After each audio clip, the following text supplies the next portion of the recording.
जय श्री कृष्ण। राधे राधे। हरिओम।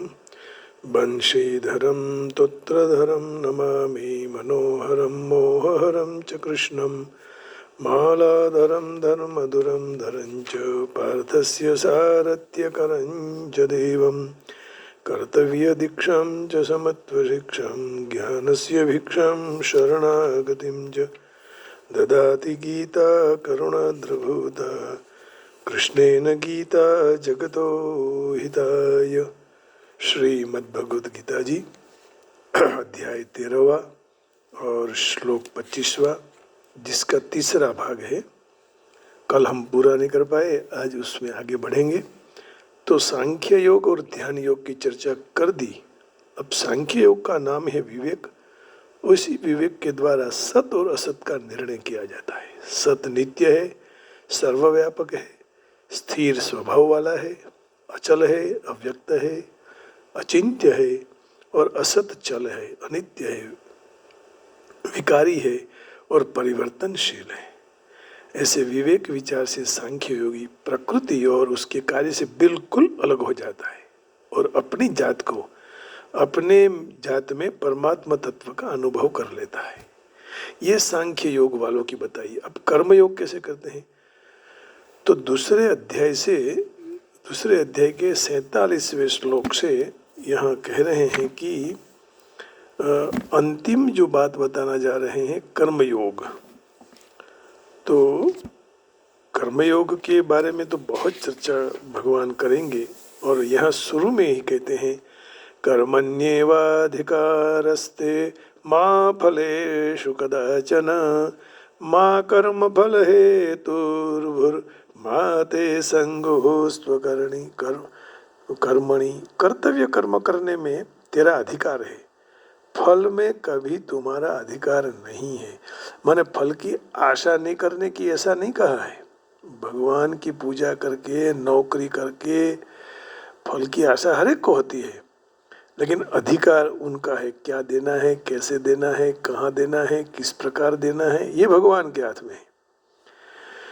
तो फल की आशा रखने की यहाँ मना नहीं की है, आशा जरूर रखिएगा और वो देगा ही और देता भी है। तो फलों में कभी भी नहीं, कर्मों के फल के हेतु भी तुम मत हो और कर्म करने में आसक्ति भी मत रखो। ये करना ही है, ऐसी आसक्ति नहीं होनी चाहिए। अब देखिए अग्रिम पद्य में भगवान क्या कह रहे हैं। योगस्थः कुरु कर्माणि संगम त्यक्त्वा धनंजय सिद्ध सिद्ध्यो समो भूत्वा समत्वं योग उच्यते। अब कर्मयोग की बात बता रहे हैं तो कहते हैं कि हे धनंजय, तू आसक्ति को छोड़कर सिद्धि असिद्धि में समबुद्धि रखकर योग में स्थित होकर कर्तव्य कर्म करो, क्योंकि समत्व ही योग कहा जाता है। योगस्थः सन् कुरु कर्माणि केवलम ईश्वरार्थम तत्रापि ईश्वरो में तुष्यतु इति संगम त्यक्त्वा धनंजय फलतृष्णा शून्येन क्रियमाणे कर्माणि सत्वशुद्धिजा ज्ञान प्राप्ति लक्षण सिद्धिस्तद विपर्ययजा असिद्धिस्तयोः सिद्ध सिद्ध्योः अपि समस्तुल्यो भूत्वा कुरु कर्माणि कोशो योगो यत्र स्तः कुरुवत्युक्त्यो मिदमेवं तत् सिद्ध सिद्ध्योः समत्वं योग उच्यते। इसको समत्व योग कहा जाता है। दूरेण यवरम कर्म बुद्धि योगात् धनंजय बुद्धौ शरणमन्विच्छ कृपणः फलहेतवः।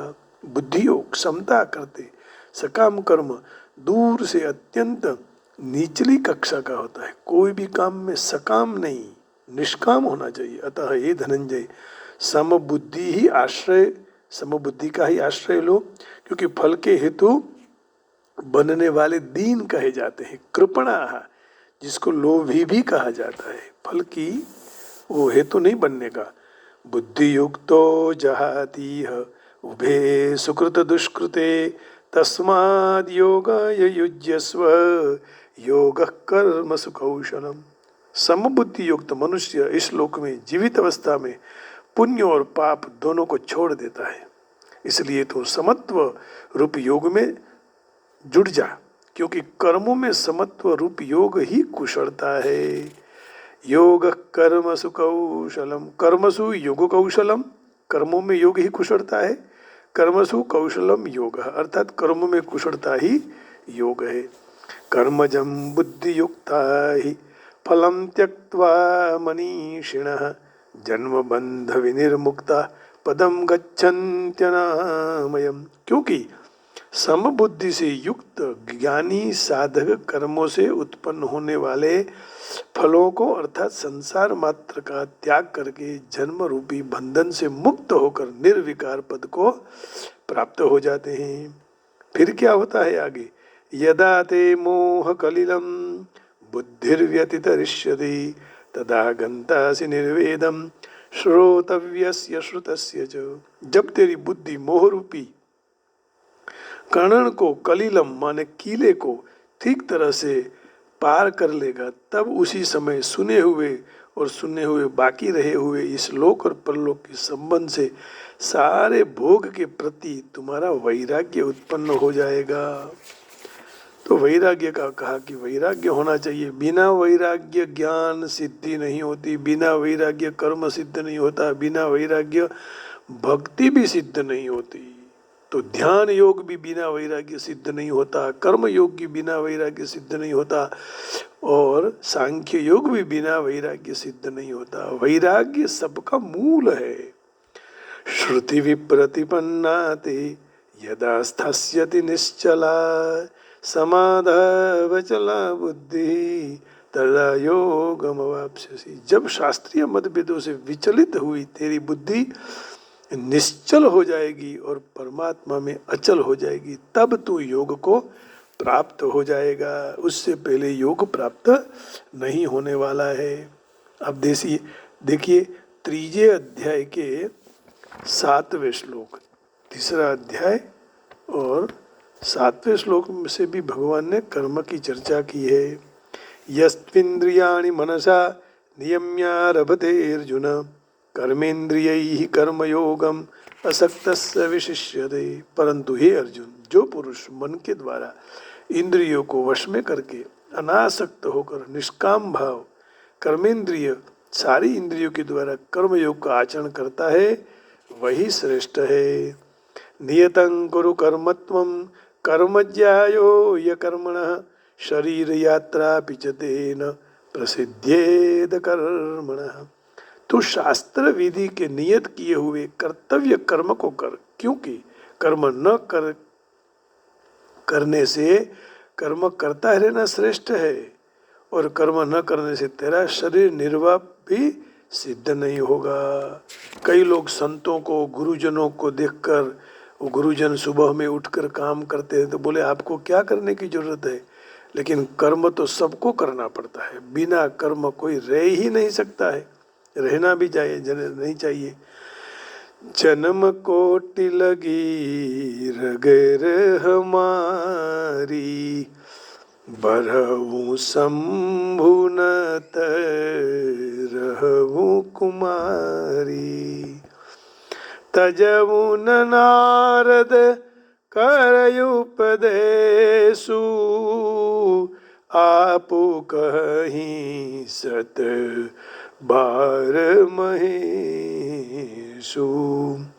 फिर आगे कहते हैं यज्ञार्थात कर्मणोन्यत्र लोकोयम कर्म बंधनः तदर्थं कर्म कौन्तेय मुक्त संग समाचर। यज्ञ कर्तव्य पालन करने के लिए होने से कर्मों से दूसरे अपने के लिए किए हुए कर्मों में लगा हुआ मनुष्य समुदाय कर्मों से बंध जाता है। हे कुंती नंदन, तू आसक्ति रहित होकर यज्ञ के निमित्त ही कर्तव्य कर्म कर। सह यज्ञ प्रजा सृष्ट्वा पुरोवाच प्रजापति अनेन प्रसविष्यध्वम एष वोस्त्विष्ट कामधुक् देवान् भावयेतानेन ते देवा भावयन्तु वः परस्परम भावयन्तः श्रेय परमवाप्स्यत।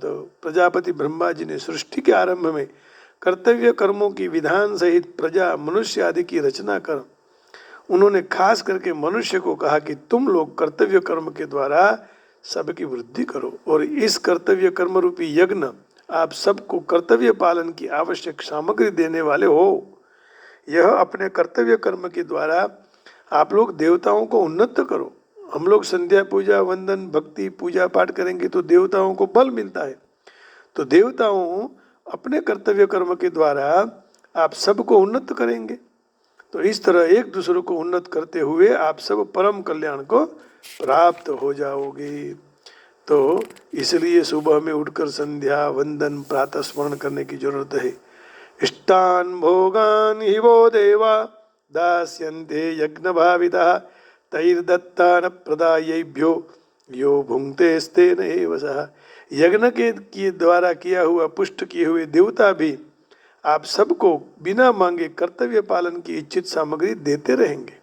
इस तरह वह देवताओं के द्वारा दी हुई सामग्री से जो पुरुष दूसरों की सेवा में नहीं लगाकर खुद भोगता है तो वह भुंक्ते स्तेन, वह चोर है ऐसा कहा है। देवता दे रहे हैं तो आप दूसरों को दो।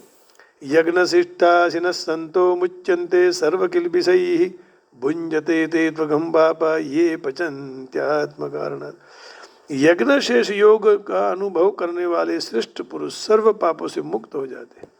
परंतु जो भी अपने शरीर के पोषण के लिए अन्न को पकाता है, सारे कर्म करता है, तो वह पापी पाप को ही खाते हैं, केवल अपने लिए पकाते हैं वो। अन्नात् भवन्ति भूतानि पर्जन्यादन्न संभवः यज्ञात् भवति पर्जन्यो यज्ञः कर्म समुद्भवः कर्म ब्रह्मोद्भवं विद्धि ब्रह्माक्षर समुद्भवं तस्मात् सर्वगतं ब्रह्म नित्यं यज्ञे प्रतिष्ठितम्।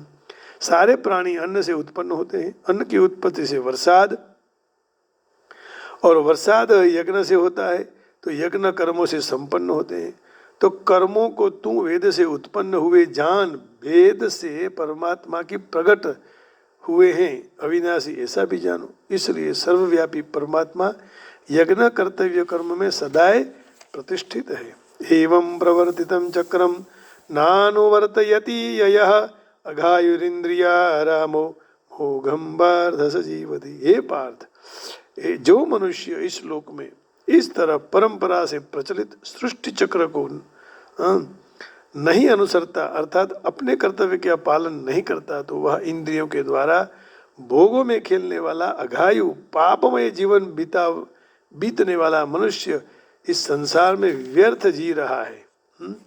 पर द्रोही पर दाररत पर धन पर अपवाद ते नर पावर पापमय देह धरे मनुजाद।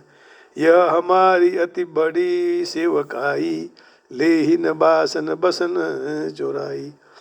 तेज कृशानुरोष महिषेषा अघयव गुण घन घनी धनेशा। उदय केत समहित सबही के कुंभकर्ण समसोवतनी के। तो यस्त्वात् मरति देव स्यादाप्न तृप्तश्च मानवः आत्मन्येव च संतुष्टः तस्य कार्यम न विद्यते। परंतु जो मनुष्य आत्मा में ही खेलने वाला और आत्मा में ही तृप्त और आत्मा से ही संतुष्ट, उसके लिए कोई कर्तव्य फिर बाकी रहता नहीं है। नैव तस्य कृतेनार्धो न कृते नेह कश्चन न चास्य सर्वभूतेषु कश्चिदर्थ व्यपाश्रयः। तो कर्मयोगी सिद्ध हुए महापुरुष के संसार में न तो कर्म करने से प्रयोजन रहता है, न तो कर्म न करने से भी कोई प्रयोजन है। इसलिए सारे प्राणियों में कोई भी प्राणी के साथ महापुरुष का लेश मात्र भी स्वार्थ संबंध नहीं रहता है। तस्मात् असक्त सततम कार्यं कर्म समाचर असक्तो याचरन् कर्म परमाप्नोति पुरुषः। इसलिए तो निरंतर आसक्ति रहित हो, कर्तव्य कर्म को सम्यक ठीक तरह से करते रहो, क्योंकि आसक्ति रहित होकर कर्म करने वाले मनुष्य परमात्मा को प्राप्त हो जाते हैं। तो कर्मण्यवे अधिकार से तारो कर्म करवामा ज अधिकार है। माँ फलेषु कदाचन, कर्मों में तुम्हारा अधिकार नहीं है। माँ कर्म फल हेतु, तू कर्म फल की इच्छा रखने वाला न बन। माते संगोस्त्व कर्मणि, तेरी कर्म में आसक्ति न हो। तो इस प्रकार द्वितीय अध्याय तीसरे अध्याय में 7वें श्लोक से 19 तक भगवान ने समझाया। अब देखो चौथे अध्याय के 16 में से 32वें श्लोक तक, चौथा अध्याय, और उसमें 16वां श्लोक। ये कर्म की महिमा बता रहे हैं भगवान। कर्म के बिना कोई रह ही नहीं पाया। अब देखिए शुरू में ही कितना बढ़िया श्लोक आया। कहते हैं किं कर्म किम कर्मेति कवयोप्यत्र मोहितः तत्ते कर्म प्रवक्ष्यामि यज्ञात्वा मोक्षसे शुभात्। कर्म क्या है, अकर्म क्या है, इस तरह इस विषय में बुद्धिशाली पुरुष मोहित हो जाते हैं। तो कर्म तत्व ही तुम्हें सम्यक तरह से मैं कहूँगा, जिसको जानकर अशुभ से माने कर्म बंधन से तुम मुक्त हो जाओगे।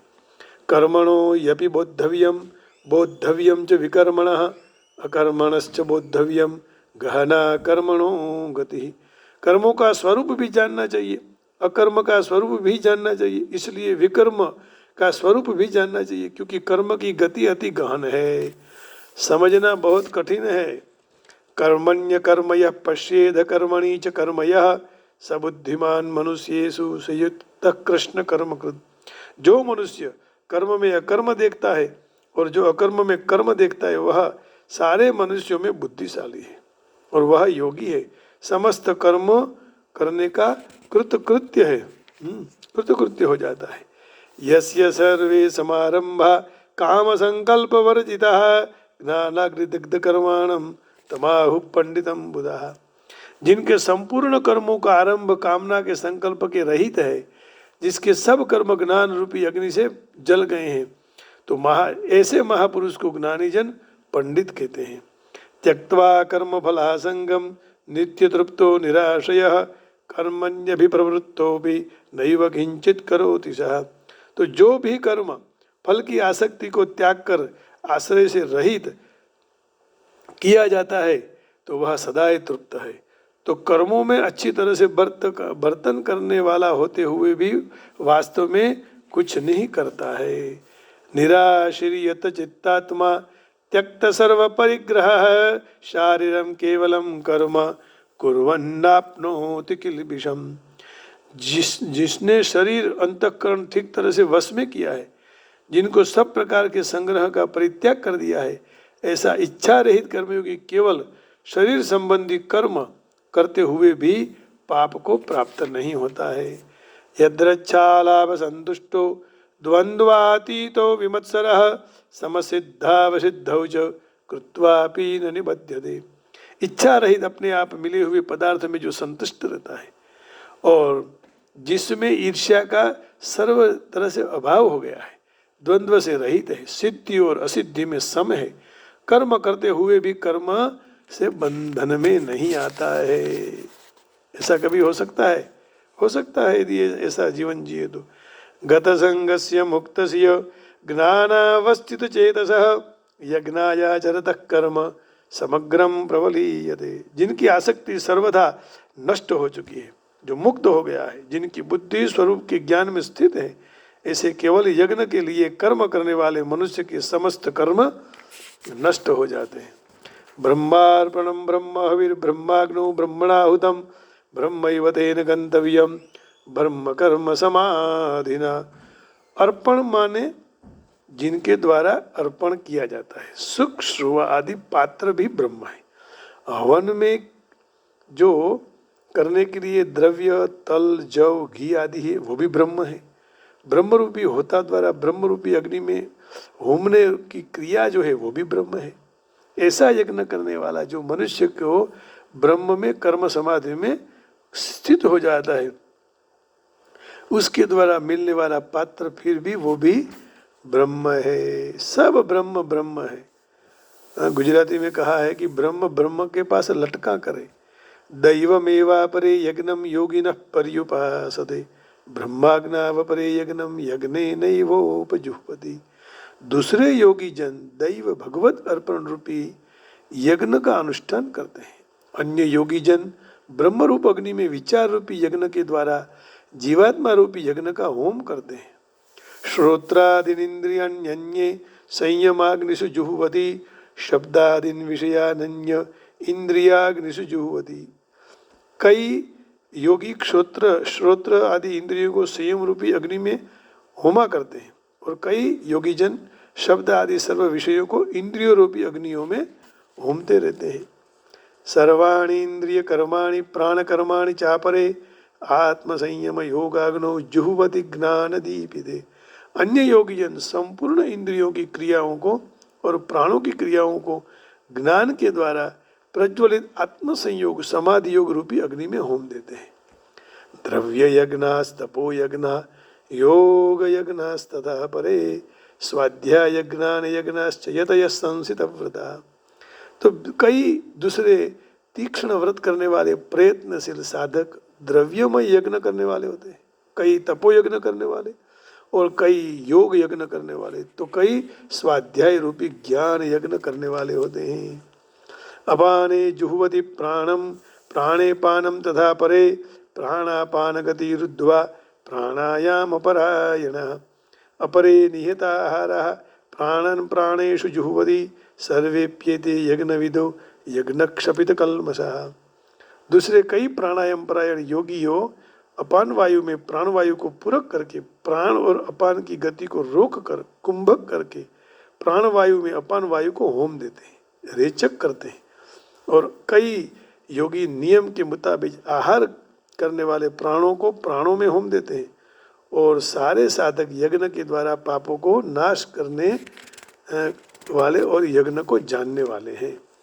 यज्ञ शिष्टा मृत भजो यान्ति ब्रह्म सनातनम नायम लोकोस्त्य यज्ञस्य कुतोन्यः कुरु सत्तम। हे कुरुवंशियों में श्रेष्ठ अर्जुन, यज्ञ शेष अमृत का अनुभव करने वाला सनातन पर ब्रह्म परमात्मा को प्राप्त हो जाता है। यज्ञ न करने वाले मनुष्य के लिए यह मनुष्य लोक सुखदायक नहीं है, इसलिए यज्ञ करना चाहिए, करवाना चाहिए। फिर परलोक कैसे प्राप्त होगा, कैसे सुख मिलेगा। इस प्रकार यहाँ चौथे अध्याय में कहते हैं कि कर्मयोग ही सर्वोपरि है।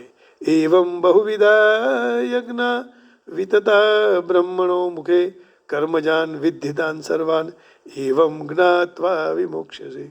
तो इस तरह दूसरे और कई जात के यज्ञों वेद की वाणी में विस्तार से कहे हुए, उन सब यज्ञों को तो कर्मजन्य जान, और इस तरह जानकर उनके अनुष्ठान के द्वारा कर्म बंधन से पूर्ण तरह से मुक्त हो जा। तो यहाँ तक ये बताया। अब 5वें अध्याय के 6वें और 7वें श्लोक में जो कर्मयोग के बारे में कहा है, कर्मयोग द्वारा कई साधक अपनी जात को अपने में परम तत्व का अनुभव करते हैं। इतना ही कहकर अभी हम विराम करेंगे। तो 5वां अध्याय का अंतिम थोड़ा लेकर और चर्चा कल करेंगे। पहले अध्याय का श्लोक लेते हैं। 5वां अध्याय के 6वां और 7वां दो ही श्लोक हैं, तो उसको ले लेते हैं। फिर जो इसकी चर्चा करनी है उसकी और कल करेंगे। श्लोक नंबर 5वें अध्याय का 6ठा श्लोक। संन्यासस्तु महाबाहो दुःखमाप्तुमयो गतः योगयुक्तो मुनिर्ब्रह्म न चिरेणाधिगच्छति। परंतु हे महाबाहो, कर्मयोग के बिना सांख्य युग सिद्ध होना मुश्किल है। मननशील कर्मयोगी बिना विलंब पर ब्रह्म को परमात्मा को प्राप्त हो जाते हैं। अंतिम श्लोक। योग युक्तो विशुद्धात्मा विजितात्मा जितेन्द्रियः सर्वभूतात्म भूतात्मा कुर्वन्नपि न लिप्यते। जिनकी इंद्रियां अपने वश हैं, जिनका अंतःकरण विशुद्ध है, जिनका शरीर अपने वश है, सारे प्राणियों को आत्मा जिनका आत्मा है, ऐसा कर्मयोगी कर्म करते हुए भी कभी लिप्त नहीं होता है, डूबता नहीं है। तो ऐसे सब श्लोकों में कहा कि साधकों अपनी जात के द्वारा अपने में परमात्मा तत्व का अनुभव कर सकते हैं। इस संबंध विच्छेद प्रकृति और पुरुष को अलग अलग जानने से वह संबंध विच्छेद कर्मयोग से होता है। तो कर्मयोगी जो कुछ भी करता है वह केवल संसार के हित के लिए करता है। यज्ञ, दान, तप, तीर्थ आदि कोई भी करे वह सब प्राणी मात्र के कल्याण के लिए करते हैं, अपने लिए नहीं करता है।